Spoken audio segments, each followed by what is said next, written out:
The resource factor compatibility is rarely talked about, maybe because it's not really a problem in developed countries.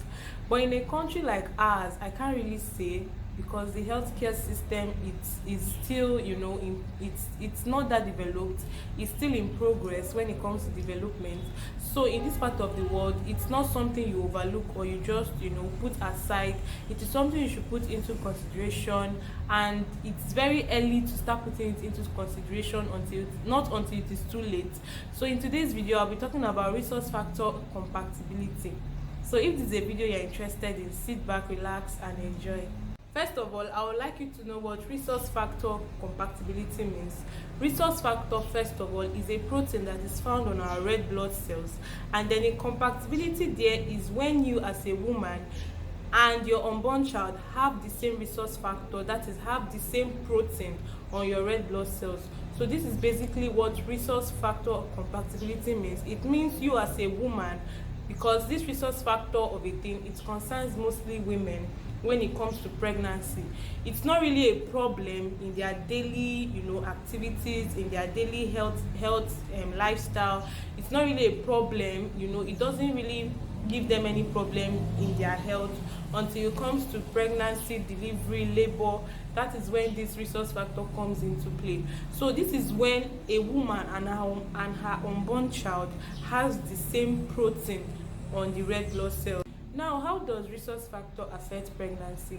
Like I said earlier, this resource factor is a protein that is found on the red blood cell, and is genetically determined, for the unborn child. The unborn child either gets it from the father or the mother or both. For example, as a woman, if you are resource positive and your husband is resource positive, there is no problem at all, because it is certain that you will give birth to a resource positive child.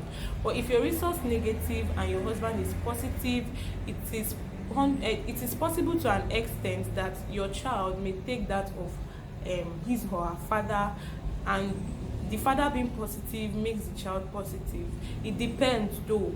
But as a woman, if you're negative and your child is positive, which is very rare, most times, this resource factor is always positive.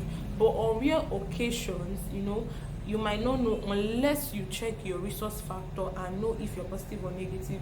So if you're negative and your child is positive, it might cause a problem during pregnancy, it might cause a problem during delivery. Sometimes it can even cause miscarriage or abortion, and this woman may not even know. She might think it's her village people that are after her. Meanwhile, it's not her village people. Her village people don't even have anything to do with this. Sometimes a woman miscarries, she gets pregnant the first time, she has a miscarriage, second time miscarriage, third time miscarriage, fourth time miscarriage, and she does not really bother about what is actually causing it. The first thing that might come to her mind is that they are after her, and she might not really think towards the part of her health. She might think it's people that are after her and all that. We Nigerians, we are meant to believe that everything that happens to us, especially when it comes to our health, they are village people that are after us, which is very wrong. I know there is evil in the world, there is wickedness, but some of these things we can actually prevent them by ourselves. So as I was saying, how does this resource factor affect pregnancy? When a woman who is negative and her unborn child is positive, when this woman gets pregnant, at the during the process of the pregnancy, when it comes to delivery, the first issue might not really be a problem, because at birth this woman develops antibody towards the resource positive factor from the unborn child. She develops antibodies which will help to fight the proteins from the baby's red blood cells, which is what, like I said, it's only at first birth. But the subsequent birth, this is where a problem might now occur if care is not taken, if proper care is not taken. This woman is supposed to receive Rogam 7 months into the pregnancy and 72 hours before the pregnancy, so that she can have antibodies that will be able to fight the protein from the unborn child or from the baby's red blood cells.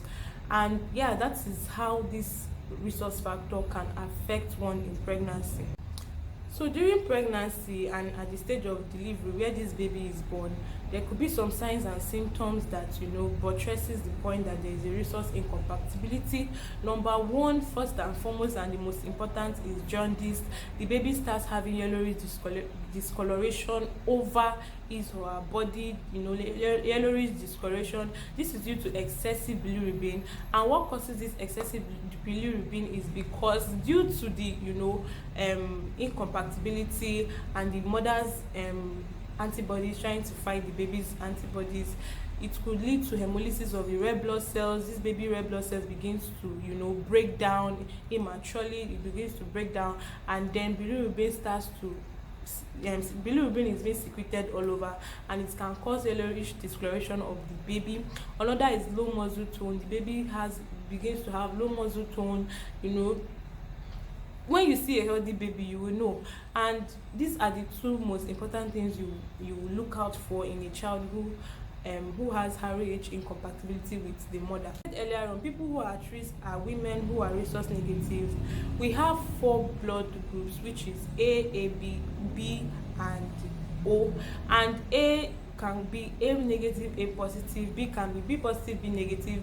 AB can be AB positive, AB negative. O can be O positive, O negative. So when you check your blood group and you notice a negative sign in the blood group, you automatically, the person is rhesus negative. If you notice a negative sign on your blood group, if you notice a positive sign on your blood group, automatically you are rhesus positive. So it's very good that we know all these things even before we get deeper and deeper into that relationship, which could lead to marriage. It's not really a problem, like I said earlier on, in developed countries, because care is being taken, proper measures are being put in place. The lady is giving Rogam, there are prenatal tests that are done to avoid complications. But in a country like ours, where these things are not really, where our health system have not really gotten to the height or the stage where we want it to be, it is very, very important that we take precautions so we would not regret anything in the future. For every first prenatal visit, the resource factor compatibility can be diagnosed. There is a test called Columns test, where a woman is being tested, even the man is being tested, to know the resource factor the man or the woman has, and to know if it is compatible with the unborn child, with the baby. So yes, it can be diagnosed by a test called Columns test. Even with the resource factor incompatibility, at the end of the day, when a child is born, there can be a series of treatment that can be given to this child, such as hydration, phototherapy, series of transfusion of blood, giving of electrolytes. This transfer of blood can even be done while the woman is pregnant and even after pregnancy. Like I said, if proper treatment is given, if proper care is being taken, this woman can be given, the baby can be transfused with blood even during pregnancy. And the thing is, why there is always incompatibility sometimes is because at first, when a woman is pregnant, the placenta prevents the woman's blood from mixing with the child's blood. But at delivery, due to one thing or the other, the blood might end up mixing, and this is where the woman resource factor and the baby's resource factor now come together to fight each other. This is what leads to the incompatibility if the woman and the baby do not have the same factor. So there can be series of treatment with proper caretaking. The baby can survive, the woman can survive. But where things are not really put in place, it can lead to abortion. It can lead to connecticus. It could lead to fluid buildup in the brain. It could lead to heart failure. It could lead to anemia, and finally it could even lead to the death of the baby. So but if proper care is taken, if proper treatments are put in place, the woman can be able to survive it, the baby can be able to survive it. So that is basically it. But the important thing is, even if the woman finds out that she's negative and her husband is positive and her baby is positive, and she knows that there is incompatibility, you can talk to the doctor. A good doctor who knows what he's doing will actually give you the proper advice, the proper route to take when it comes to this issue.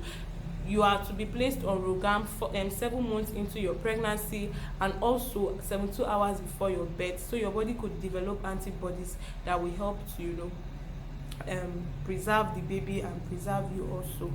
So yeah, that is basically it.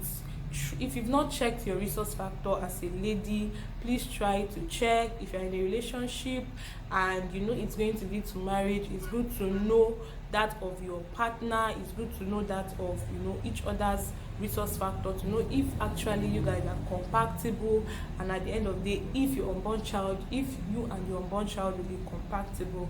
So that is what I wanted to drop in this video. I hope this video was educative. I hope it passed the information it was supposed to pass. I hope this video gave all it should give. If you found this content interesting, please leave a comment, share this video to your loved ones, subscribe, like my channel, and I'll see you in the next video. Thank you.